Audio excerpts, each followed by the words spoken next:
7, 6, 5, 4, 3, 2, 1. You'll never have the sacred stone.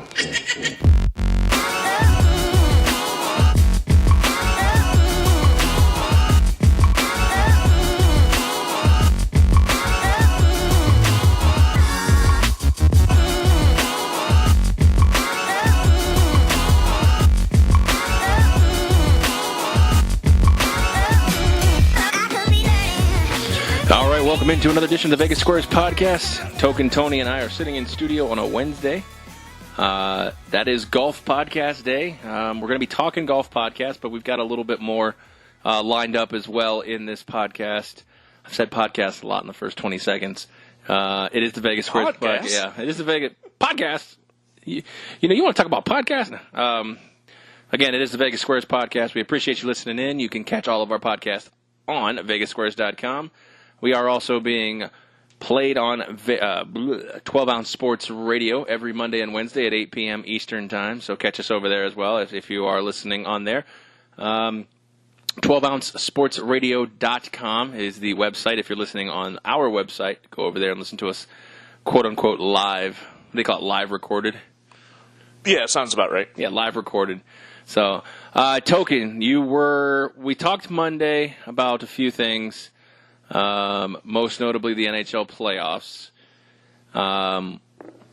Last night, Vegas had one of the most epic Game 7s in sports history I think I've ever seen. But definitely since Game 7 of the World Series between the Cubs and the Indians. I was going to say, yeah, probably that would be another one, or the Yankees-Red Sox back in 2004 where Red Sox were trying to get in the World Series. Yeah, but the Game 7, the Red Sox just smashed. Yeah, true. But that whole series, you're right. Yeah, going up 3-0, even being up in the ninth of Game 4, and the Dave Roberts steal just swung momentum. Yeah, I think Boston ended up winning that second game like 14-8 or something like that, or the seventh game, something like that. Yeah. But I mean, such a turning point. If I've ever seen one before, we'll get into it in just a second. We'll talk a little bit of that game, a little bit of the Game 7 that is tonight that is currently in progress between the Capitals and the Hurricanes. Capitals looking to advance, probably have a little bit more on their plate in this series than they expected. We'll talk about that a little bit, and as well as we'll talk about NFL draft because it is tomorrow night, Thursday. And obviously, since it's our golf podcast, we'll finish up with the Zurich Classic. So let's thank the sponsors real quick, 12-Ounce Sports Radio, Vegas Puckline Apparel, ChaiPoker.com, and Eric on the Web Productions. All right, now that we got the bills paid, let's talk about this game. I mean, I know that hockey, people who aren't hockey fans aren't going to give a shit, but if you're a hockey fan, whether you're a Golden Knights fan or not, it's just the range of emotions in this game, from the Golden Knights having them by the throat 3-0. Then you have an infraction that they deemed a major penalty that they didn't even call a penalty in real time. To deem it a major penalty, kick out the Knights' best penalty killer. And obviously, if you watch the game, then the Sharks went on to score 4 goals in a 5-minute stretch, or a 4-minute stretch, to take the lead. And then in overtime, ended up winning that game and advancing. I know that I may have a little bit more heart and soul in it, but I know you're a Knights fan. Just the range of emotion, or just that immediate emotion upon that major penalty. It was a knife to the throat. I mean, that's probably the best way to explain it. I mean, honestly, I do believe it should have been a penalty for cross-checking. Absolutely. I mean, I can understand that. And actually, I would even say that if Pavelski would not have fallen, there wasn't even a cross-checking penalty. Yeah, I could see that too. Yeah, definitely not a major in the game misconduct, though. I mean, that's... It just seems... Look, and I've talked about this. We've had plenty... The four of us have had plenty of text arguments, and I've said, hey, look, I think sports are controlled a little bit by big business. I agree. And I always just say, you hope your team's on the right side. Well, this is one of the few occasions I've had a lot of, I guess I could say, sports luck with my teams. the last few years. The Patriots have been dominant for 20 years. Tampa Bay's been good. A couple of missteps in the playoffs. The Red Sox just won the World Series. UCF's on a good streak. Blah, blah, blah, blah, blah. But this is the first time I can remember in a long time, in a long while, where the team I root for has been on the wrong side of what I consider a dagger call. Yeah, I mean, it just seems like one of those. I call them the Super Bowl, the Superdome shutout call. Do you remember where the power went out? Where the power went out? Like the Ravens were beating the brakes off the 49ers. Yeah, it was like a 3-score game. Something. It might have even been 26, 27 point lead that they had, and the power goes out, and all of a sudden the 49ers know how to play football again. And and so many people tell me, well, you just don't know how sports are. Momentum's a big thing. I agree with momentum, but I have a hard time believing that in a Super Bowl, a team is going to let off the gas the way and the amount that the Baltimore Ravens did. Now, look, I get it. Scoring goals in hockey is a lot easier, or a lot harder than moving the football down the field in football. So that's why it makes it even more of a crazy thing to me because. 10 minutes to go. The Knights are up 3-0. My philosophy on it is it's a late game. Everybody's turned it off. Mm-hmm. With maybe flip the channel to something else, and they're prepared for the Knights to face the Avalanche in the round 2. And I really feel like there's like a phone next to these guys and says, look, we got to do something. We got to do something. Even if it doesn't work out, do something. I mean, make this a game. You're not a basketball guy, but there was a series in 2000 or 2001 where the Kings were playing the Lakers, and I believe it was Game 6 or Game 7, where the Lakers. Think it was Game 6. The Lakers were handed right, yeah. a 17-1 free throw discrepancy against the Kings, effectively enabling them to come back. I think it was Game 7 actually. Effectively able them to come back and defeat Sacramento, who was the better team that night. It just was like. There's no way that situations like this, like they said, even they explained it to Gallant. They're like. We believe there was a cross-check to the head, which caused him to fall. When you look at the replay, I mean the cross-checks to like his gloves. Like I said, even if you want to call it a cross-check, it was more like a push. It looked like Stastny and Eakin went after. I mean, Pavelski won the face-off, and Stastny and Eakin looked like they were chasing the puck, and Pavelski was just kind of a victim of that. I can't imagine why. Anybody would ever believe that Cody Eakin's going to intentionally injure a guy when your team is up 3-0 in a Game 7 with 10 minutes to go. It's either fake news or Cody Eakin's the biggest bonehead in the world, and I choose to believe the former over the latter. Yeah, absolutely, I agree with that statement, and I mean Eakin would be the last one to probably on the team to.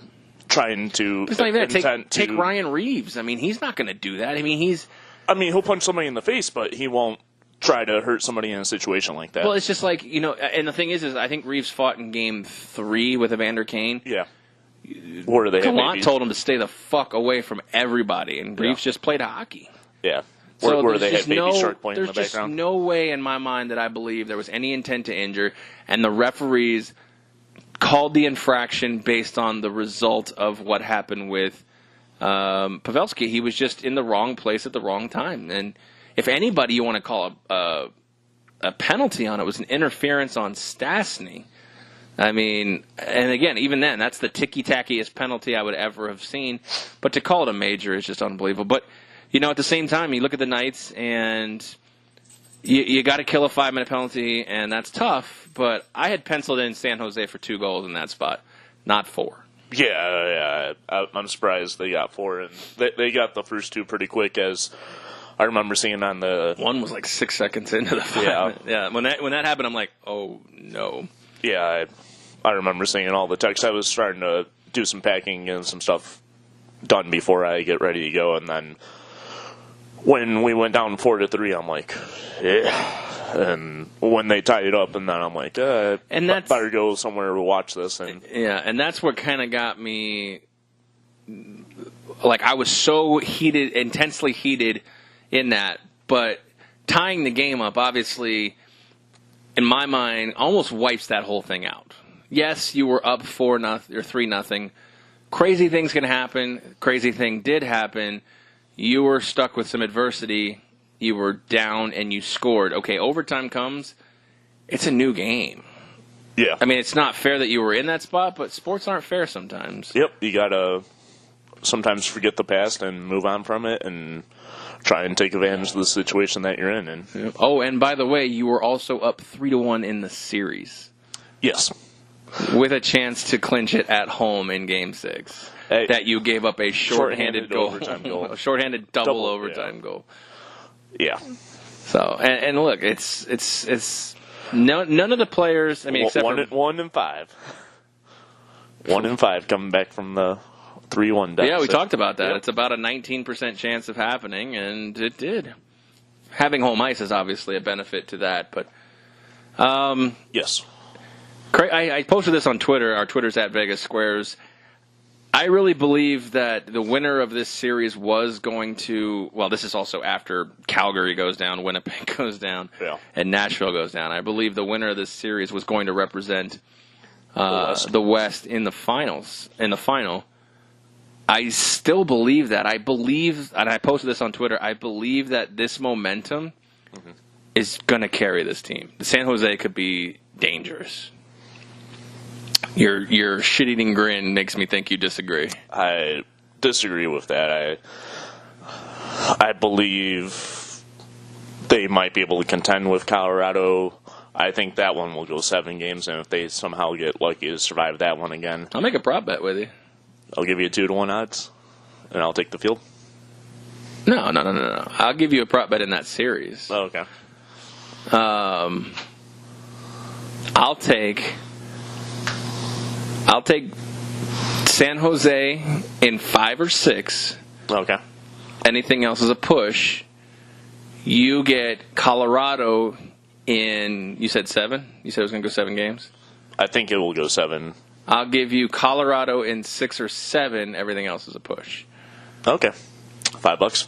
Yeah. So if Colorado wins in 6 or 7, you get $5. If San Jose wins in 5 or 6, you win. Yeah, everything else would be a push. Okay. 7 games series and locked it up. Yeah, I mean you're advantageous in the spot. Yeah. Yeah, you're in advantageous in the spot. Free rolling. What the hell are you free rolling? If it goes to Game 7, it'd be a free roll. It's not well, it is a free roll. Yes, yeah, you're right.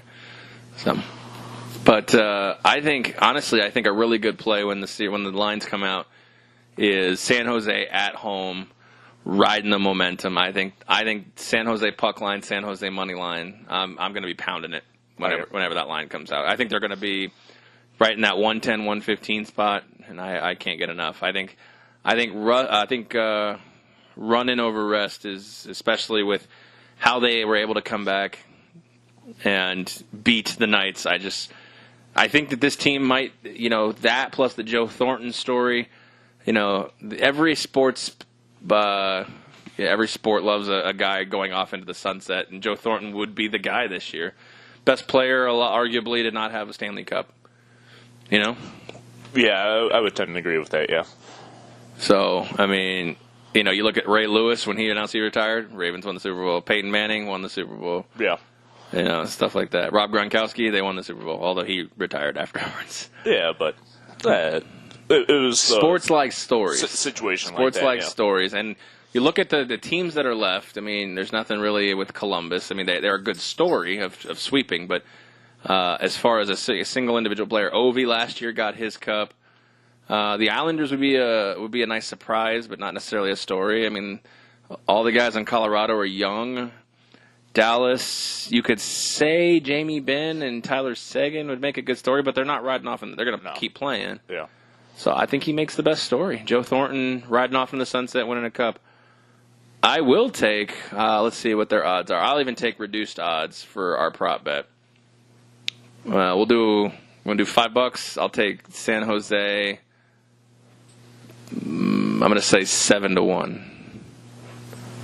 What do you think they are? I don't have William Hill in front of me. Do they have odds? I know that they're gonna probably not yet. Probably later today, if not. No, they do for the series. Sharks minus 150. Sharks minus 150 for the series. Yeah. Here we go. I got some Stanley Cup odds. All right. Well, then this is just on mybookie.ag. Sharks are 5 to 1. 5 to 1. So Yeah. I'll take that. 5 to 1 on $5. Yeah. I get the field. Well, yeah. You would be booking the bet, basically. You'd be William Hill. Oh, yeah, I'll take that. Are they 5 to 1 at William Hill? Yeah. Okay. I'd rather give you my money than William Hill anyway. So Fair enough. I give them enough, and they don't give me anything back. All their William Hill rewards and shit, like, I don't know how to fucking redeem them. You have to, on their website, you have to log in for that, like, period or whatever. It's like a 3-month period. Yeah. And it's based on, like, for every 1,000 an action that you put in, it's worth $1. It's not even worth my time to log in. No. I did it 1 quarter, and I think I got, like, $4 back. Are there any... Jesus. You putting that much glitter in play? I was there in that time, yeah. Chinese tennis? They should give you more since you're betting Chinese. Someone's giving them handle on Chinese tennis. Hey, you gave them a pretty big handle that one time. Yeah. I gave my handle right up their ass. Yeah. I don't even know who I bet on. I think it was Chang or something like that. Sure, whatever. Yeah, that sounds good. Chang or Wang. Chang Wang, Jia. It was Chinese tennis, I know that. Yeah. Okay, here's a prop bet for you. I will never be able... It's not really a real bet, but... Over-under in the city of Las Vegas... 10.5 people betting Chinese tennis. Pre-game or in play? No specifics. Like in a day or? Okay, well, that's a hard one today. But say regularly, because you bet tennis regularly. I bet tennis regularly. Do you bet Chinese tennis regularly? If they have action on it and I like it, then there is a possibility for that. So that's a yes. More often than not, yes. Gotcha, fair enough. All right, well, we're never going to get the... Yeah. I would say probably the under, though. All right, so who do you like? Under, wow. Yeah. Who do you like left? We got the Bruins are the now favorites at plus 450, according to my bookie. Capitals, who still have a game left, 650, 500 for the Sharks. I see Capitals at 7-1, Bruins, 9-2, Blues 5-2. Yeah. I know you like the Blues. You keep talking about them. Speaking of, your bracket's shot too, right? Oh, yeah. Oh, yeah. Are we going to do a second chance bracket after tonight? Probably. Wait, who's, of the four of us, we have a bet. Who's in any kind of shape here? I think I have 2 alive for the final 4 if Washington wins. Oh, you have Washington going that far? I have the Islanders in that spot. I don't know. I don't know what to do. Otherwise, I only have 1 out of the final 4 if Washington goes down. All right. But both my finals are gone. Oh, yeah, both my finals are gone, too. Yeah, I'm pretty sure that's the same I situation. can only... The other 2. Oh, my God. I have... If Carolina loses, I'll have 2 of 8. Wow. I lost Calgary, I lost VGK, Nashville, Winnipeg. I have the Islanders, I have Carolina, and I have it going to 7, so that's good. That'll give me a bonus point. I have Boston and I have Tampa Bay. I think if Washington wins, I have 3 of 8. I had Boston and Toronto going 6. I had that going 7 in Toronto coming I didn't out. even get any series right in the games. Oh, I got Nashville and Dallas right in 6 games, but I picked Nashville. No bonus for that then. No, not if you get it wrong. Yeah. I have 20 total points. And I'm sure a lot of people had Tampa in 4. Yeah, they definitely didn't have that in anybody else. So Tony Johnson's in the best spot. He's 43 points, and he can get a possible 131. Spike, what the fuck is Spike's name on here? The bearded. You have 0 points, and you can get a total of 38. You have 0 points? I thought I had more than that. Oh, shit. If Washington loses, you will get 0 of 8. I thought I had at least 1 or 2. Is this not you? Yeah, this is you, Token Tony. Look, here's your board right here, dude. If Washington loses tonight, you will get 0 of 8. Right. Holy fuck. You couldn't do that again if you tried. Reverse parlay. Wow. That's... Sad's just not enough. That's like you with that football that started this podcast. Where is Spike at? I'm guessing he's the hell? The hell? The hell question mark? Unless he's Kobe. I don't know who some of these people are. You should text him and see what his He's busy with meetings today. I'll text him later about it. All right, I'll see if this one's him because I think he had Calgary and Tampa Bay. So he has Boston and the Islanders. I think Tony Johnson might just be good. Locked up now. I can get 58. So what else can I do? Let's see. If the Islanders get to the finals and Carolina gets this win tonight, I can get to 58. I have points remaining 38. So I can get to 58 if, let's look at Tony Johnson's. So he has lost Calgary. He has Carolina in the Cup final. So he needs this one. So he had San Jose, he had Dallas, he had Carolina and the Islanders and Boston. So if Carolina wins, he'll get 5 of the 8, which is impressive for a guy who does not follow hockey. I might as well just leave my money here and blow my brains out. Well, the thing is he has 43. I can only get 58. You can only get 38. I'm drawing dead. So you're drawing dead. I'm drawing thin. Thin, and plus it probably depends what he has going deeper and all that too. Like I said, if he has Carolina to the Cup, I mean that would kill it right there. But if Carolina doesn't get to the Cup, so I would need, I guess, to have a chance, I would need Colorado, St. Louis, Columbus, and the Islanders to all win the next round, and Carolina to lose tonight. Saying there's a chance. That would give me a chance, I think. But I think if Carolina wins this game tonight, that might screw me. But even though I'm betting on Carolina tonight. And then, like I said, I think this is Spike. He can get a total of 61. But we have the same Islanders, so I don't know if I can catch him on that spot. So my name's Token Tony, and I'm pretty good at drinking beer. And betting Chinese tennis. Yeah. All right, so that being said, we are going to do a Vegas Squares second chance NHL bracket. Since it's a second chance bracket and no one else is, worthy of doing anything, we are going to give the winner of the second chance bracket a $5 gift card to McDonald's. I thought you were going to say a $5 bet in Chinese tennis. No. I think that would be more I don't exciting. want to start betting for people. That's illegal, kind of. That's true. That's super illegal. Yeah, that's true. Unless you live in Vegas, I will give you a $5 bet in lieu of the McDonald's card. So I will post that on Twitter that I will do that once the Capitals game is over. I'm pretty sure the second round of NHL Challenge will be open or pretty close to it. So fill out a bracket. I'll create a Vegas Squares group. I'll give you the password. Fill out a bracket, and if you win, we will give you we will mail you a $5 McDonald's gift card. Is that worth the postage? I bought stamps I bought those Forever stamps like a long time ago, so I don't even. Fair enough. I'm in it for free. Yeah.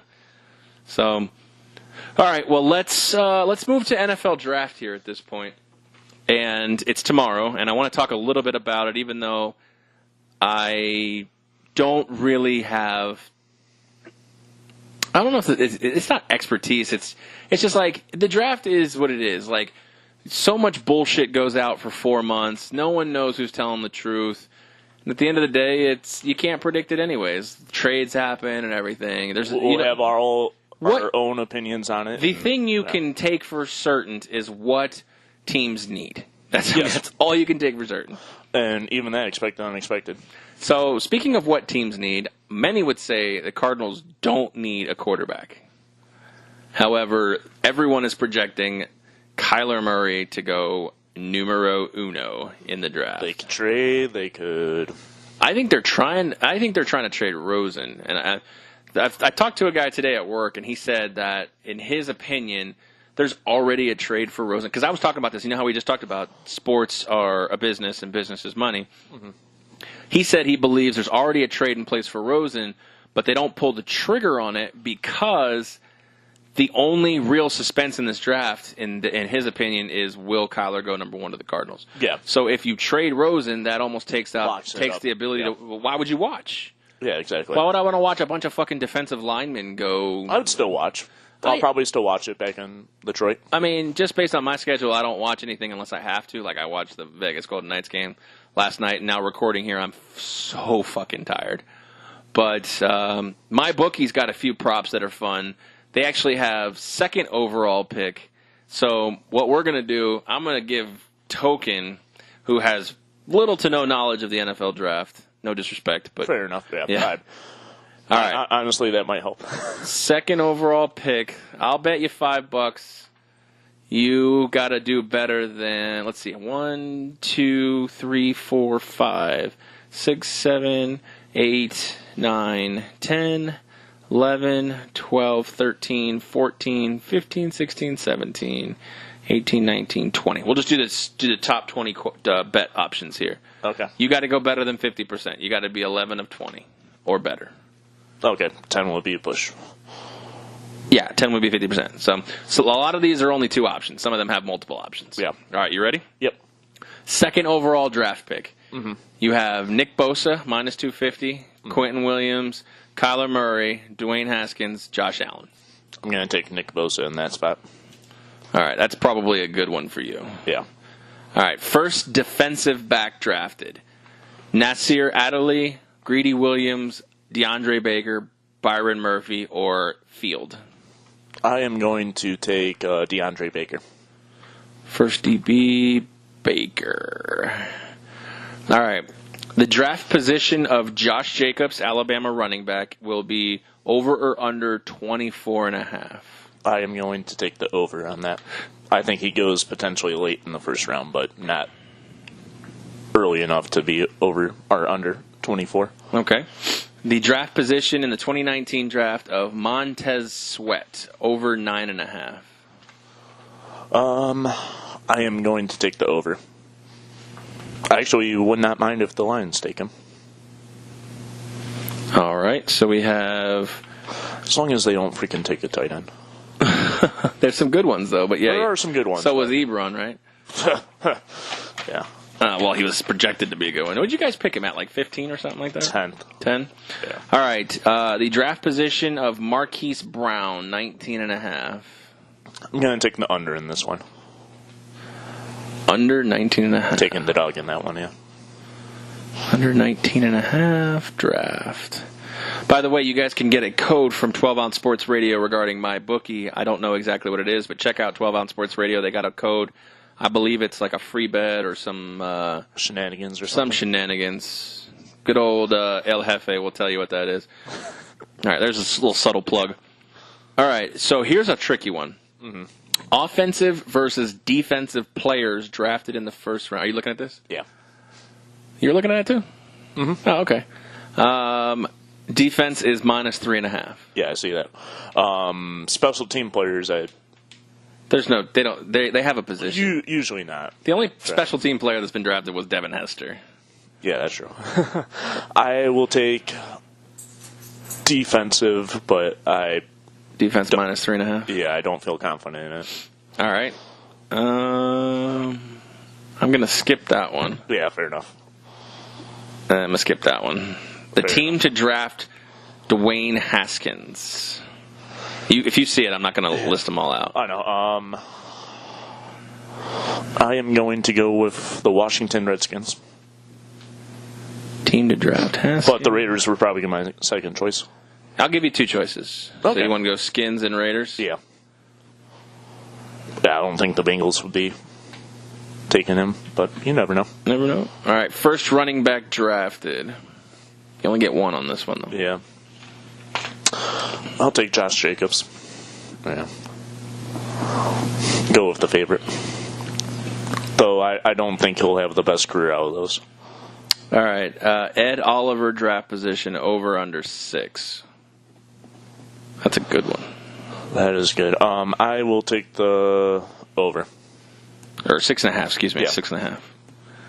Over. Okay, what is that? 1, 2, 3, 4, 5, 6, 7, 8, 9. We're only on 9? Oh, shit, I'm running out of paper. Yeah. Are you going to do the first wide receiver? No, I'll go back. Okay. Do you want to do it? Nah. Okay. Let's go Drew Lock over under. I'm going to change that one. I'm going to take it at 12.5. 12.5. I'm trying to remember the draft order this year. We'll pull it up. Yeah. Here, I don't want to read it out to you, but the first 12 picks are Cardinals, Niners, Jets, Raiders, Bucks, Giants, Jags, Lions, Bills, Broncos, Bengals, Packers.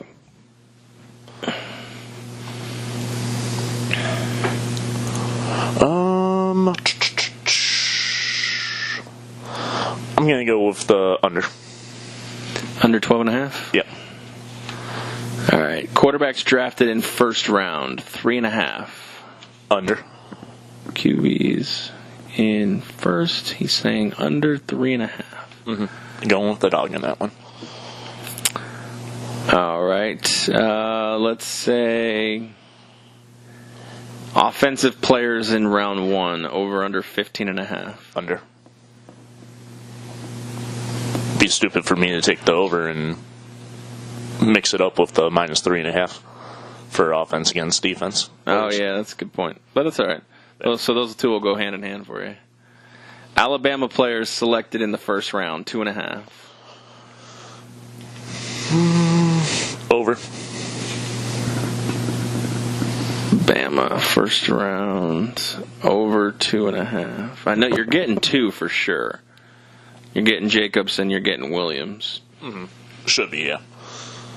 But more than likely, yeah. All right, let's see. First wide receiver drafted, over under 19. I'll take the under. I think right around the 15 to 18 number. Toxic Tony here. Oh, my God. All right. I don't really want to count those. I don't really want to have to wait. I was going to use, will Kyler Murray start week 1? Oh, I thought you were going to go with Suit Killer. No.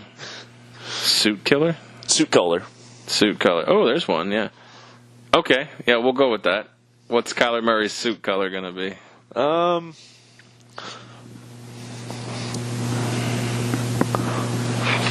I'll go with black. Though red's a tempting one. 1, 2, 3, 4, 5, 6, 7. Or 8, even gray, but you got 15 so far. I got to find some. Oh, nope, that's it. All right. Though I like the idea of them having up no suit. Well, some of them don't wear a suit. I hope they're not naked, but. Number of wide receivers in the first round. It's 2.5. I might only get to 16. Yeah. I'll take under. All right, that's going to be. So 16. We'll just go to 16. Yeah. Okay, so 9 to win, 8 or more would be a push. You got to get 50%. Yeah, you got to get 9 out of 16 to win for $5. You crushed me on that last one with the Masters. Yeah, I went 8 out of 9. Something like that. Yeah. I think I only lost 1, and that was the number of bogeys that you would have. Yeah, because you said you overshot him. So yeah, I mean, so the question really is all right. So if you're Josh Rosen, where do you want to go in this spot? I mean, a lot of people are saying he wants to go and start, which he started last year. A lot of people are saying, well, he should go to New England, learn from obviously the best. What would you want to do if you're Josh Rosen? Because your first year didn't go so well. Definitely get the fuck out of Arizona. Yeah, even if this can't go well, even if you don't take Kyler Murray. Yeah. I'd be surprised if they keep Rosen or. Yeah, I think realistically they ship Rosen no matter what. And I mean, I could be wrong. I'm just not hearing a lot about it. There's not a lot of other teams that are just like beating down the door to go get that number 1 pick to get Kyler Murray. No. So if you're the Cardinals and you're sitting tight, I mean, there's nothing wrong with taking Nick Bosa, but if you're starting to feel, if you start making calls for the number one pick, saying, "Hey, anybody want it?" That might start ruffling some feathers here in the next 24 hours. They're always open ears to trading the first pick, even if they have their heart set on somebody. Sure, somebody offers you the fool's ransom. Yeah. But or like the Browns moving up one spot a few years ago to get Trubisky. That was the Bears, yeah. But that was from like the 4-3 pick or something. But yeah, they traded up. I think they traded to the Browns and fucking picked up. Yeah, I think the Browns ended up getting, or they traded the Texans, and the Texans ended up getting Deshaun Watson with the 11th pick. Yeah. So, all right. Well, let's talk about Zurich. However you say it. Let's move into the golf. This is a weird one. Golf guys or casual golf fans may throw you off a little bit. It's a lot of people do not like it, to be honest. Really, golfers or just people? Fans? Like I would say, the casual golf fan. And why do you think that is? Because it's not normal. Well, that's okay. Neither is Stableford scoring or I actually like Stableford. Match play. Match play, I do like. I'm a golf fan and all around, and I do like this. So I like it when you take a week every. I don't think it should add to scoring or rankings or anything like that. FedEx. It's not a FedEx event, is it? I'm not sure about that. It shouldn't be a FedEx event. It shouldn't be, but it might have like a little towards it. Yeah. It wouldn't be like a full regular event.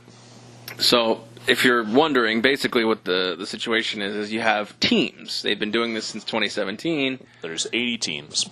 There's 80 teams, and what do we say, 35 teams make the cut, or ties. Yeah, something That's like what I'm reading right now. This is where we need Tony Johnson with his course knowledge. Well, it's at the TPC of Louisiana. There you go. Is that all you got? Teams of two play on Thursday and Saturday. They play best ball. On Friday and Sunday, they play alternate shot. Yeah, so which do you prefer? I think alternate shot should be the Thursday, Friday, and best ball. That would make for some interesting movement. Now, best ball, explain how that works. Best ball, what they do is they both tee off, and whatever ball they decide to play, they play that, and I believe it's like a scramble. So they both take shots. Yeah. And then how do they all... So say you and I are a team. I shoot the better shot off the tee. Do you shoot the next shot off of, the second shot? Or do we just go? No. What it is we go and shoot more shots, right? What best ball is lowest score will set the number. Got it. So they're both playing their own balls. Yeah. That's kind of stupid. You should just play best. I was thinking of scramble. The way I know best ball is, you and I tee off whichever the best shot is, or the most, the best shot to the green or whatever. Mm-hmm. We both each take a stab at it. That'd be a scramble. Oh, that's a scramble. Okay. Yeah. That's why I was kind of partially confused. Okay, got it. So best ball, they're all playing, and then they just... Just the lowest score takes that score for the hole. Gotcha. Okay. Yeah, that is weird. Interesting, I guess you could say. So, all right, well, let's look at it, because we have, in my opinion, a C-rated field in this point. What do you think about the field? I think C is a fair grade. Some decent-sized names in there and some interesting groups for sure. Yeah, I mean, especially some guys that have been playing hot lately. Kevin Kisner is one of them. CT Pan. Yeah, CT Pan won last week. Yep.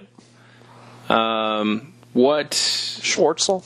Oh, God. Schwartzel. Your two favorite people in the world are playing together in this. They are. Schwartzel and Oosthuizen. They are. So, initial thoughts. What do you like so far going in? And obviously in this, we don't get like matchups really or anything. We get them in the MyBookie, but I have to check William Hill. Do you get William Hill matchups? I think there are a few listed up there. Let me check right now. So what are your early thoughts on who you like as far as future betting in this Zurich Classic? This one for sure, I do not like Schwartzel and Oosthuizen. Oh, poor baby. I know. There are first round matchups. We do have matchups. All right, cool. Yep. and I think even tournament matchups. Yep. And Thursday is best ball, or Thursday is... Thursday and Saturday are best ball, and then Friday and Sunday are alternate shot.